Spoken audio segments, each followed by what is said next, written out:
The War Council chamber on the Zephyrian homeworld had never seen such tension. Supreme Commander Gelnash sat at the head of the curved table, his scales dark with anger. Around him, the 12 most powerful military leaders of the Empire waited, in uncomfortable silence. Admiral Vextar stood before them, still wearing his battle-damaged uniform. "Explain to me," Gelnash said slowly, "how the mighty Zephyrian war fleet was defeated by 12 humans in a ship the size of a cargo hauler." Vextar activated the holographic display at the center of the table. Images of the battle appeared in the air above them. The counselors watched as the tiny human ship danced between Zephyrian vessels, its weapons cutting through their shields like they were made of paper. "Supreme Commander, what you are seeing is not the full story. These humans are not what we believe them to be." General Kexran, commander of the Empire's ground forces, leaned forward. "What are you saying? That 12 individuals defeated 200 ships through magic?" "Not magic," Vextar replied. "Training, technology, and most importantly, this was not their military."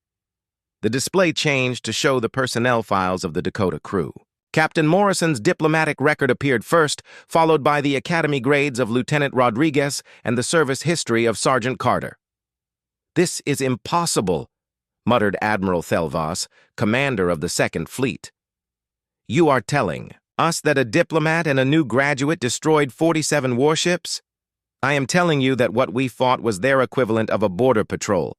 These humans were not soldiers, they were explorers and peacekeepers, and they nearly destroyed our entire fleet." Supreme Commander Gelnash studied the human faces on the display. They looked so ordinary, so unremarkable. "Show me their real military." Vextar touched the controls and new images appeared. Intercepted communications scrolled past, showing references to massive fleets and industrial capacity beyond imagination. "The humans have at least 12 separate fleet commands," Vextar explained. "Each one larger than our entire navy. They build hundreds of warships every year. Their total military strength is estimated at over 50,000 vessels." The silence in the chamber was complete. The Zephyrian Empire had taken 3 centuries to build a fleet of 800 ships. The humans apparently had 50,000. "This cannot be accurate," General Kexran protested. "No species could support such a massive military." "They control 4,000 star systems," Vextar continued. "Their population is counted in the hundreds of billions. They have worlds dedicated entirely to ship construction, others focused on weapons research, entire systems converted to military training facilities." Admiral Thelvas stood up, his chair scraping against the floor. "You are suggesting that we attacked a galactic superpower?" "Worse than that," Vextar said quietly. "We attacked the leader of an alliance of galactic superpowers. The humans command a coalition that includes 6 major species and dozens of smaller ones. Their combined fleet strength may exceed 100,000 vessels." The display showed star charts of human space and their allied territories. The sheer scale of it dwarfed the Zephyrian Empire completely. What they had thought was a small, weak species was actually the dominant power in this entire region of the galaxy. Supreme Commander Gelnash felt something he had not experienced in decades. Fear. Real, cold fear. "What do they know about us?" "Everything," Vextar replied. "The Dakota recorded every weapon we fired, every tactic we used, every weakness they could find. By now, their military analysts have a complete understanding of our capabilities." "And what is their assessment?" Vextar hesitated, then activated another display. Human military communications appeared, showing their analysis of the Zephyrian threat level.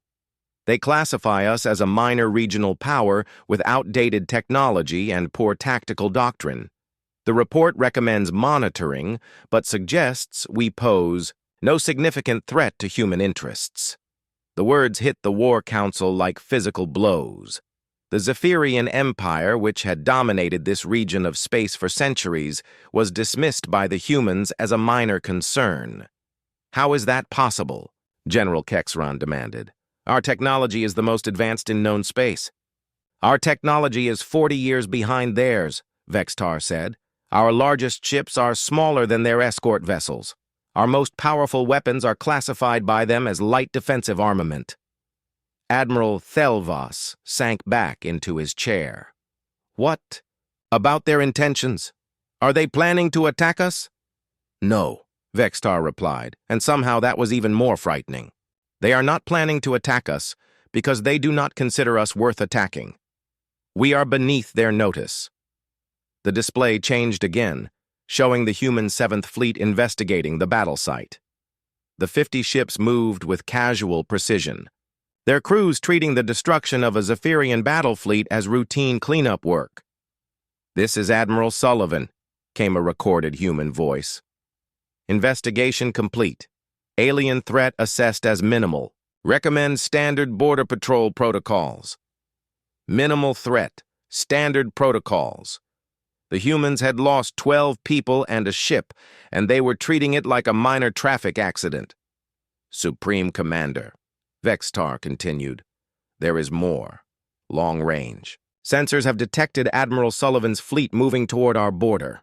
They are not attacking. They are establishing a patrol route. What does that mean? Gelnash asked, though he suspected he already knew. It means they are treating us like a local problem that requires occasional monitoring, like pirates or smugglers. They will keep an eye on us to make sure we do not cause more trouble. The War Council sat in stunned silence. The mighty Zephyrian Empire, conqueror of 17 star systems, was being treated like a band of common criminals by a species they had tried to intimidate. General Kexron broke the silence. What are you recommending, Admiral? Immediate withdrawal from all human territory. Full diplomatic outreach. We need to establish peaceful relations before they decide we are more trouble than we are worth. And if they refuse our diplomatic overtures? Supreme Commander Gelnash asked. Vextar looked around the table at the most powerful military leaders in the Empire. Then we pray they continue to consider us beneath their notice. Because if they ever decide to treat us as a real threat, the Zephyrian Empire will cease to exist. The display showed the final image from the Dakota's battle recorders. Captain Morrison, bleeding and dying, still coordinating his ship's defensive fire with calm professionalism. A diplomat and explorer who had fought like the greatest military commander in Zephyrian history. This human, Vextar said, pointing to Morrison's image, was not their warrior. He was their peacekeeper. And he nearly destroyed us with 12 people and a scout ship. Supreme Commander Gelnash stared at the image for a long moment. Then he reached for his communication device. Get me the diplomatic corps, he ordered. Tell them to draft a message of apology to the human government. Full reparations for the ship and crew we destroyed. We are officially requesting peaceful relations and offering to withdraw from all disputed territories. Sir, Admiral Thelvas said carefully, the other members of the Empire will see this as weakness. The other members of the Empire are welcome to face the humans themselves if they disagree with this decision, Gelnash replied coldly. I will not be responsible for the extinction of our species because of pride. As the War Council dispersed to begin the humiliating process of surrendering to a species they had tried to conquer, Vextar remained behind. He stared at the tactical displays showing human fleet movements along their border. 50 ships maintaining. A casual patrol ready to swat down any Zephyrian aggression like insects. He thought about Captain Morrison and his crew, 12 ordinary humans doing their job with extraordinary competence. He thought about the thousands of human ships that were out there somewhere, crewed by people just as capable and determined. The Zephyrian Empire had learned a hard lesson. In a galaxy full of predators, they had discovered something far more dangerous than any warrior species they had ever encountered. They had found a civilization of professionals who treated war as just another job to be done well. And the most terrifying part was that the humans were probably right to dismiss them as a minor threat. Because if 12 humans on a peaceful mission could devastate a Zephyrian battle fleet. What could their actual military accomplish? Vextar did not want to find out. The Zephyrian fleet limped through space toward their nearest base, leaving behind a debris field that stretched for thousands of kilometers. Admiral Vextar stood on his bridge, watching the damage reports scroll across his screens. His ships were barely holding together, and his crew was demoralized. The mighty Zephyrian Empire had been humbled by 12 humans in a scout ship. Commander Zikhal approached with another data pad, his expression even more troubled than before. "Admiral, our long-range sensors are detecting something approaching from human space." "More ships?" Vextar asked, though he dreaded the answer. "Yes, sir. A human fleet formation. They appear to be investigating the battle site." The main display activated, showing the tactical readout. 50 large vessels moved, in perfect formation toward the debris field where the Dakota had fallen. Behind them came 200 smaller ships, all moving with the precision of a well-trained military force. "How long until they reach the battle site?" Vextar asked. 6 hours, Admiral. They are moving at standard cruise speed, no apparent urgency." Vextar found that almost insulting. The humans were not even rushing to investigate what had happened to their people. They approached the site of battle like it was a routine matter. "Can we intercept their communications?" "I am trying, Admiral. Their encryption is sophisticated, but we are picking up some transmissions." Zikhal adjusted his equipment, and suddenly, human voices filled the bridge. "Admiral Sullivan to all ships. We are approaching the investigation site. Maintain standard formation and prepare for debris recovery operations." The voice was calm and professional, belonging to a human female. Vextar listened as the communications continued.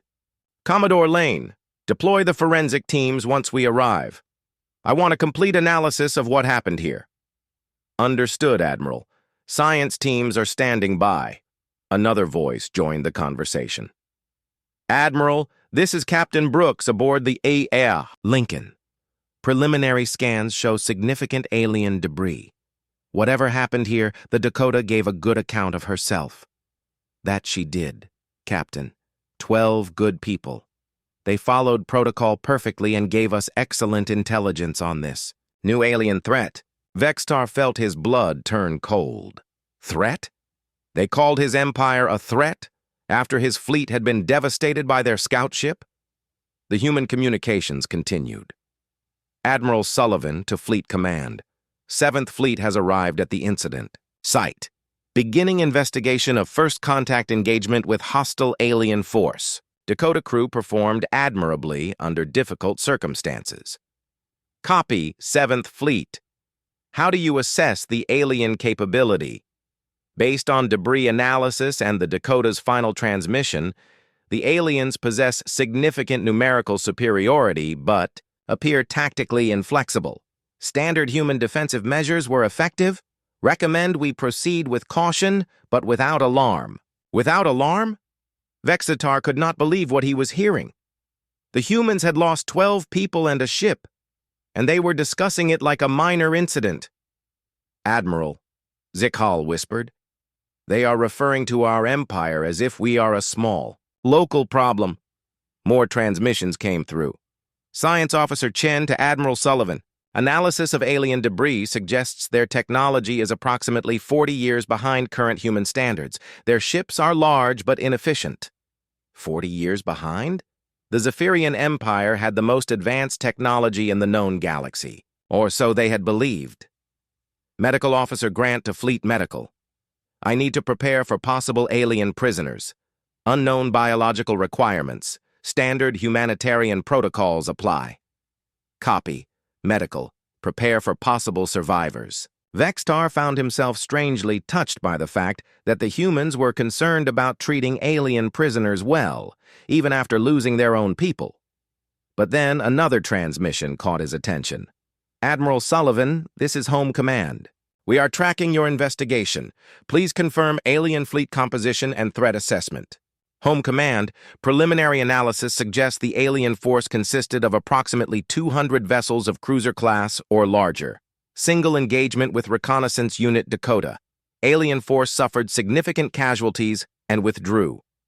Understood. 7th Fleet, do you require reinforcement?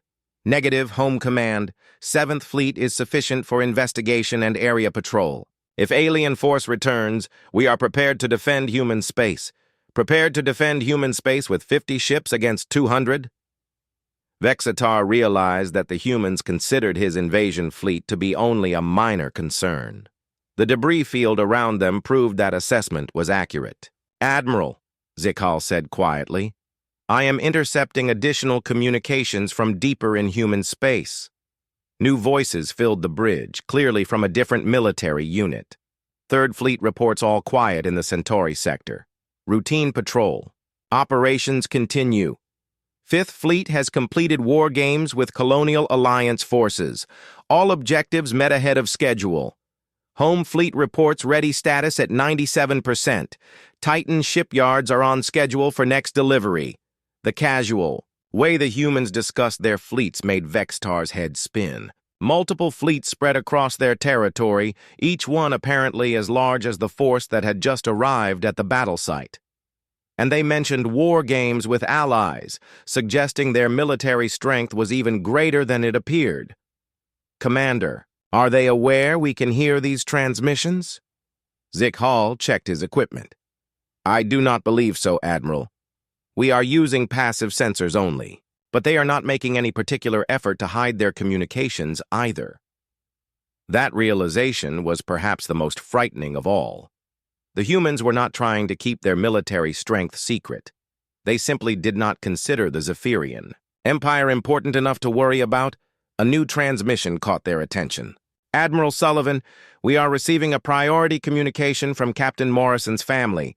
They are requesting information about the crew. Patch them through to my ready room. I will speak with them personally. Vexatar listened as Admiral Sullivan spoke with the families of the dead humans. Her voice was gentle and respectful, explaining that their loved ones had died bravely while protecting human space. She spoke of Captain Morrison's tactical brilliance, of Lieutenant Rodriguez's courage under fire, of Sergeant Carter's leadership, and of Dr. Park's innovative thinking. They will be remembered as heroes, Admiral Sullivan said. They faced overwhelming odds and proved that humanity will not be intimidated by those who would do us harm. When the communication ended, Admiral Sullivan's voice returned to the military channels. All ships, this is Admiral Sullivan. The Dakota crew will receive full military honors. Their sacrifice has provided us with valuable intelligence about this new threat. Admiral, came another voice, should we pursue the alien fleet? Negative. Our mission is investigation and area security. If they return to human space, we will deal with them appropriately. For now, we maintain defensive posture and continue analysis. Vextar realized that the humans were not even considering attacking his fleet. They were content to let him retreat, confident that they could handle any future encounters. Commander, Vextar said slowly, what have we learned about their defensive capabilities? Admiral, I am detecting massive sensor networks throughout human space. Automated defense platforms around their worlds, ship construction facilities that dwarf anything in our empire. And their allies? The Centaurian Republic alone appears to field fleets comparable to our entire military. The Colonial Alliance, the Vegan systems, at least 6 other major powers working together under human leadership. Vextar sank into his command chair. The Zephyrian Empire had attacked what they thought was a weak, isolated species. Instead, they had picked a fight with the military leader of a massive interstellar alliance, an alliance that considered his invasion fleet to be a minor local disturbance. Set course for home, he ordered. Maximum speed. Admiral, Zikhal asked. What? Do we tell High Command? Vextar stared at the human fleet on his display. 50 ships that could probably destroy what remained of his force without breaking formation. We tell them the truth, he said. We tell them we have found something far beyond our ability to fight. The massive Zephyrian war fleet dropped out of hyperspace like a dark storm cloud. 200 warships filled the black void, their hulls gleaming under the distant starlight. At the center of this deadly formation sat the command ship Dominion, a kilometer-long beast of metal and plasma cannons. Admiral Vextar stood on his bridge, his reptilian eyes scanning the tactical displays. His scaled hands gripped the command rail as he surveyed the empty sector of space. According to their intelligence, this region belonged to a species called humans. The Zephyrian Empire had been expanding for 3 centuries, and these humans were just another obstacle to remove. "Admiral, we are detecting a small vessel at the edge of our sensor range," reported Commander Zikhal, his voice carrying the typical Zephyrian hiss. "It appears to be alone." Vextar's mouth curved into what passed for a smile among his people. "One ship? These humans are even more primitive than we thought. What type of vessel?" "Our scans indicate it is a light reconnaissance craft. Very small, Admiral, perhaps 30 meters in length. Energy signatures suggest minimal armament." The Admiral chuckled, a sound like grinding stones.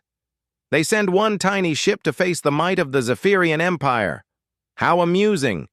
He turned to his communications officer. "Hail that vessel. Let us see what these humans have to say." On the bridge of the USS Dakota, Captain Jake Morrison was reviewing star charts when his communications officer looked up from her station.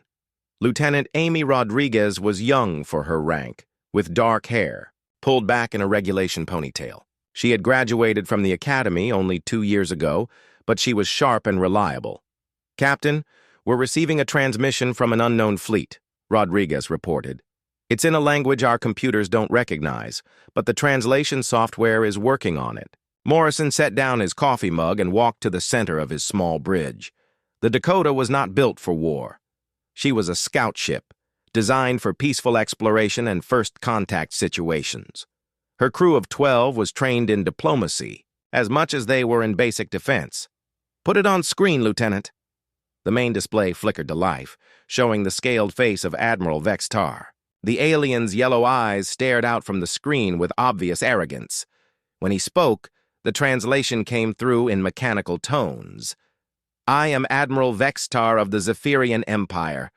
You have entered space that now belongs to us. Surrender your vessel immediately, and you will be treated according to the laws of war. Resist, and you will be destroyed." Morrison studied the alien commander for a moment. He had been in the space service for 15 years, and he had handled first contact situations before. This one felt different, more hostile. He glanced at his tactical display, and his heart sank. 200 ships against his single scout vessel. "Admiral Vextar," Morrison replied calmly. "I am Captain Jake Morrison of the Human Defense Force. This is sovereign human space, recognized by several galactic treaties. I must ask you to withdraw your fleet immediately." The alien admiral laughed, a harsh sound that made several crew members wince. "You demand that we withdraw? You have one small ship. We have 200. Do you think we are fools?" "I think you are making a mistake," Morrison said quietly. "We have no desire for conflict, but we will defend our territory."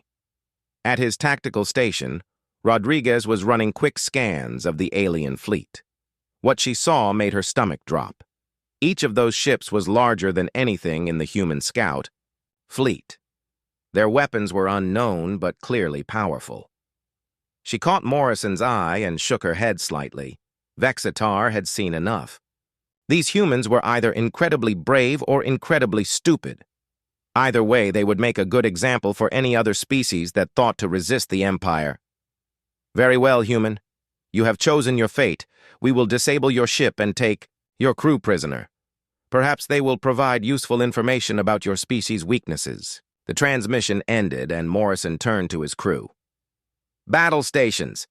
Amy, get me a channel to Fleet Command. Tell them we have hostile contact and are engaging." Rodriguez's fingers flew over her console. "Captain, they're jamming our long-range communications. I can get a message through, but it will take time." "Do it. Ben, get your people ready. Sergeant Ben Carter nodded from his position near the rear of the bridge. He was the Dakota's Marine squad leader, a big man with steady hands and calm eyes. His squad of 4 Marines was trained for boarding actions and ground assault, not fleet combat. But they would do their duty. "Dr. Park, prepare for casualties," Morrison added.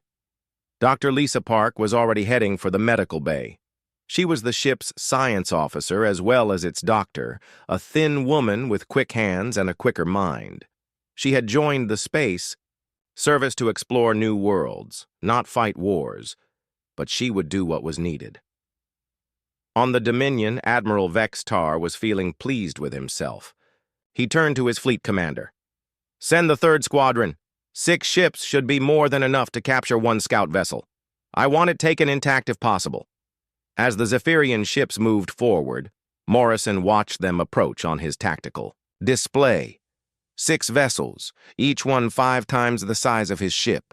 He had faced bad odds before, but nothing like this. "Captain," Rodriguez said softly, "their ships are spreading out to surround us. Classic encirclement maneuver." "I see it." "Can you punch a hole in their formation?" Rodriguez studied her display. The Dakota carried 4 pulse cannons and a small complement of missiles. Against 6 heavy warships, it seemed hopeless. But she had not graduated at the top of her class by giving up. "Maybe, Captain. If we overload the forward pulse cannon and hit their lead ship hard, we might be able to break through." "Do it." The first shots came from the Zephyrian ships. Bright blue plasma bolts streaked through space toward the Dakota. Morrison threw his ship into a sharp turn, and the enemy fire missed by meters. The little scout ship was fast and nimble, built for speed rather than armor. "Return fire," Morrison ordered. The Dakota's pulse cannon spoke, sending a stream of energy toward the nearest Zephyrian ship. The beam struck the alien vessel's shields and flared bright white. To everyone's surprise, the enemy shield collapsed and the beam punched through the hull. On the Dominion, Admiral Vextar stared at his tactical display in confusion. "Report. What happened to the Razor?" "Sir, the human weapon penetrated our shields and caused significant damage. The Razor is falling back." Vexatar's eyes narrowed. That was impossible. No species they had encountered possessed weapons that could defeat Zephyrian shields so easily. "Send the rest of the squadron. Destroy that ship." The battle was just beginning, and already nothing was going according to plan. Admiral Vextar sat in his private quarters aboard the Dominion, staring at the battle reports spread across his desk. The numbers made no sense. 47 ships destroyed. 63 more damaged beyond immediate repair, all caused by 1 small human vessel with 12 crew members. He had been a military commander for over 30 years. He had conquered 17 star systems for the Zephyrian Empire. Never in his career had he seen anything like what happened in that battle. The humans had fought like demons, using tactics that seemed to come from nowhere. A soft chime indicated someone was requesting entry. "Come," Vextar called. Commander Zikhal entered, carrying a datapad and looking troubled. His scales had lost some of their usual shine, a sign of stress among their species. "Admiral, I have completed the preliminary analysis of the human vessel and its crew." "Tell me something that makes sense of this disaster," Vextar growled. Zikhal activated his datapad, and several holographic displays appeared in the air between them. "I have recovered most of the Dakota's computer systems. The information contained within is disturbing." The first display showed the personnel files of the human crew. Captain Jake Morrison appeared first, a middle-aged human male with graying hair and calm eyes. Below his image were lines of text in human writing. "The captain," Zikhal began, "was not a warrior by training. His record shows he specialized in diplomatic first contact missions. He had never commanded a ship in actual combat before yesterday." Vextar's eyes widened. "Impossible. The tactical brilliance we witnessed came from a diplomat? It gets worse, Admiral. The display changed to show Lieutenant Amy Rodriguez. Their weapons officer. She graduated from their naval academy only 2 years ago. This was her first assignment, to a deep space vessel. According to her file, she was considered average in combat simulations. The Admiral felt a cold sensation in his stomach. Average? She destroyed 17 of our ships personally. Sergeant Ben Carter, their Marine leader. Another file appeared. This was his first mission beyond human core worlds. His specialty was listed as planetary security, not space combat. Dr. Lisa Park was a scientist and medic. Her combat training was minimal. Vextar stood and walked to the large viewport that looked out over his damaged fleet. Ships limped through space, trailing debris and atmosphere. You are telling me that a diplomat, a new graduate, a security guard, and a doctor defeated my battle fleet? Not just defeated, Admiral. They gathered intelligence while fighting us. I found detailed scans of our ships, our weapons, our tactics. Everything was being recorded and analyzed during the battle. The display changed again, showing intercepted communication fragments that had been recovered from the Dakota's wreckage. Zick Hall read from his translation. Captain Morrison to Fleet Command. First contact with hostile alien force. Beginning Intelligence Gathering Protocol 7. Intelligence Gathering Protocol? Vextar turned back to his commander. Yes, Admiral. It appears that while we thought we were teaching them a lesson, they were studying us. Every weapon we fired, every maneuver we made, every tactical decision was being recorded for analysis. A new horror began to dawn on Vextar. What else have you learned about their military? Zick Hall touched his data pad and more displays appeared. This is where the information becomes truly frightening, Admiral. The Dakota was not a military vessel in their traditional sense. It was classified as an exploration and first contact ship. Its mission was peaceful reconnaissance. Peaceful reconnaissance destroyed 47 warships. The weapons they carried were listed as standard defensive armament. Not their best technology, Admiral. Standard. Zick Hall's voice carried a tremor. I found references to something called the Home Fleet, ships designed specifically for warfare. The display showed fragments of human military communications that had been intercepted over the years by Zephyrian intelligence services. Most had been ignored as unimportant chatter from a primitive species. Now they took on a terrifying new meaning. Look at this transmission from 6 months ago, Zick Hall said. A human voice spoke in their translated language. 7th Fleet reports readiness level green. All 500 vessels accounted for and combat ready. 500 ships in one fleet? Vexatar whispered. That appears to be one of their smaller fleets, Admiral. I found references to 1st Fleet, 3rd Fleet, Home Defense Fleet, Rim Patrol Fleet. The humans seem to organize their military into multiple fleet formations. Another transmission played, Titan Shipyards reports completion of 50 new battleships this quarter. Production ahead of schedule. Vextar felt his legs grow weak. 50 battleships in 3 months? There is more, Admiral. I found technical specifications that had been downloaded to the Dakota's computers. Standard equipment lists for human, naval vessels. The display showed a long list of weapons and defensive systems. The pulse cannon that devastated our ships is listed as light defensive armament. Their actual battleships carry something called plasma torpedo launchers and gravitational beam weapons. The Admiral sank into his chair. How many ships do they have? The exact number is unclear, but I found a reference to a military exercise involving 12,000 vessels. This was described as a routine training operation. 12,000 ships. Vextar's entire career had been built around commanding 200 vessels, and that was considered a massive force by Zephyrian standards. The humans apparently used 12,000 ships for training exercises. What about their population, their industrial capacity? Zick Hall brought up new displays showing star charts and population data. They control approximately 4,000 star systems, Admiral. Their total population appears to be in the hundreds of billions. They have industrial worlds dedicated entirely to ship construction. 4,000 systems?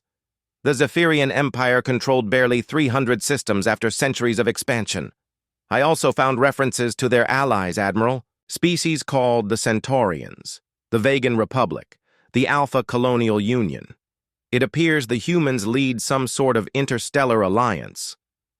The viewport showed a Zephyrian destroyer being towed to safety, its hull split open like a broken egg. Vextar stared at it and thought about the 12 humans who had done this. 12 ordinary humans on a peaceful mission. Commander, what was the Dakota's actual mission in our territory? Zikhal consulted his datapad. According to their mission logs, they were conducting a routine border patrol. Standard procedure for first contact with unknown species was to observe, record, and report back to Fleet Command. They were not expecting to fight. No, Admiral. Captain Morrison's orders were to avoid conflict if possible and gather information about any new species encountered. The battle was never part of their plan. Vextar closed his eyes. The humans had not even been trying to fight a war. They had simply been doing their job, which happened to include defending themselves when attacked, and their idea of routine self-defense had nearly destroyed his entire fleet. A communication chime sounded. "Admiral," came the voice of his communications. "Officer, we are receiving a priority transmission from High Command. Put it through." The scaled face of Supreme Commander Gelnash appeared on the display. His expression was grim. "Admiral Vextar, explain to me how you lost nearly a quarter of your fleet to a single enemy vessel." Vextar looked at the transmission. Logs, the personnel files, the terrible truth about what they had encountered. "Supreme Commander, we need to talk." Commander Thexvar stood on the bridge of his flagship and stared at the 3 human warships surrounding his small fleet. Captain Rita Nelson's face filled his communication screen, waiting for his response to her demands for an explanation. Thexvar knew that anything he said would sound like an excuse for the inexcusable. The Korath commander made a decision that surprised everyone, including his own officers. He formally surrendered his ships to the human fleet and requested permission to be taken into custody. Thexvar told his crew that he took full responsibility for the attack on the hospital ship and would face whatever punishment the humans demanded. Admiral Susan Brooks arrived 6 hours later aboard her command ship with a full diplomatic team. She had expected to find a battle scene, but instead she discovered something much more complicated. The attack had ended not in violence, but in an understanding between 2 groups who had been enemies only days before. Susan met with Captain Morrison aboard the Hope's Light to assess the damage and casualties. Morrison reported that 2 patients had died as a direct result of the attack, but dozens of others had been saved by the quick actions of his medical staff. He also told her about the unexpected cooperation they had received from the Korath soldiers. Dr. Lisa Park was finally able to rest after 36 hours of continuous work. She had performed 11 surgeries during the crisis, including emergency operations on patients injured in the attack itself. As she walked through the medical bays, she saw Korath soldiers still helping to care for the patients they had initially come to investigate. The scene that most impressed Admiral Brooks was in the children's ward. Korath soldiers were playing games with young patients from both sides of the war. The children did not care about politics or military conflicts. They were simply happy to have attention from adults who treated them kindly. Ben Carter worked with medical teams from the Mercies, graced to transfer the most critically injured patients to the undamaged ship.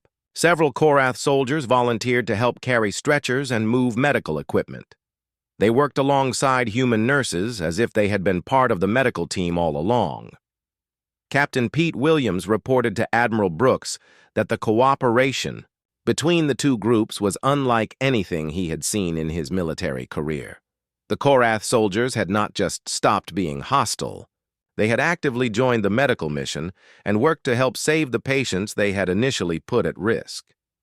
Amy Torres spent hours sending messages to families throughout the galaxy, informing them about the status of their relatives aboard. The Hope's Light. Many of the families were Korath citizens who had been worried sick about their loved ones.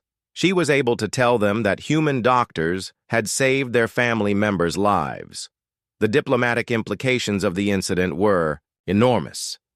Both the Zalani Empire and the Korath Federation had signed treaties protecting medical vessels. The attack on the Hope's Light was clearly a violation of galactic law, but the human response had been measured and focused on medical care rather than revenge.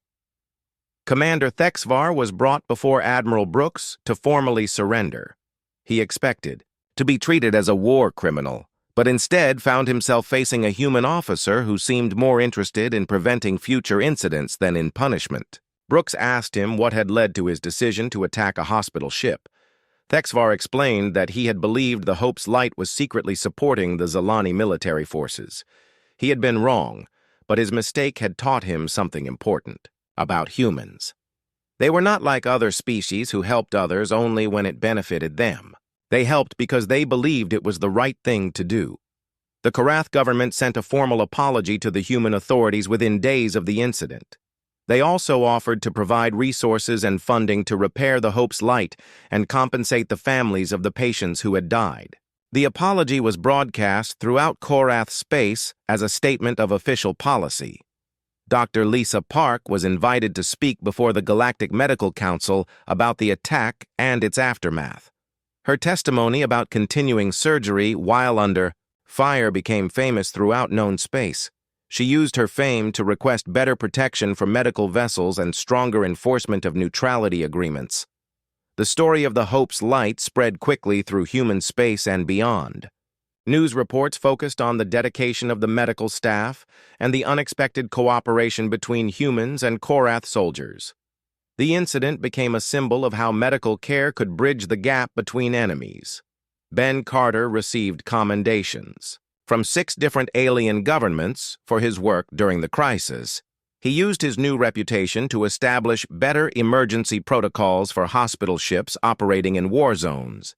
His recommendations were adopted by medical organizations throughout the galaxy. Captain Morrison was offered promotion to admiral and command of an entire medical fleet. He turned down the promotion and chose to remain captain of the Hope's Light. He believed that the hands-on medical work was more important than any administrative position, no matter how prestigious. Carl Johnson became famous among engineers for his innovative solutions to the problems of maintaining medical equipment for multiple alien species. His designs were shared freely with other hospital ships, improving medical care throughout the galaxy. He received offers from major shipbuilding companies but chose to stay with the Hope's Light. Amy Torres became the official spokesperson for the Interspecies Medical Neutrality Organization. Her experiences during the attack helped her convince governments to establish stronger protections for medical personnel. She traveled throughout the galaxy, speaking about the importance of maintaining medical neutrality during wartime. The Hope's Light was repaired and returned to service within 3 months. The ship received upgraded medical equipment and improved defensive systems, though it still carried no weapons. The repairs were paid for by donations from both the Korath Federation and private citizens who had been inspired by the crew's dedication. Commander Thexvar served 6 months in a human detention facility before being released to join a joint Korath-human medical mission. He spent the rest of his military career protecting hospital ships and medical convoys. The former commander became one of the strongest advocates for medical neutrality in Korath space. The attack on the Hope's Light marked a turning point in the war between the Zalani Empire and Korath Federation. Both sides began to see humans as valuable mediators rather than potential threats. The incident proved that humans would defend their principles even when facing superior military forces.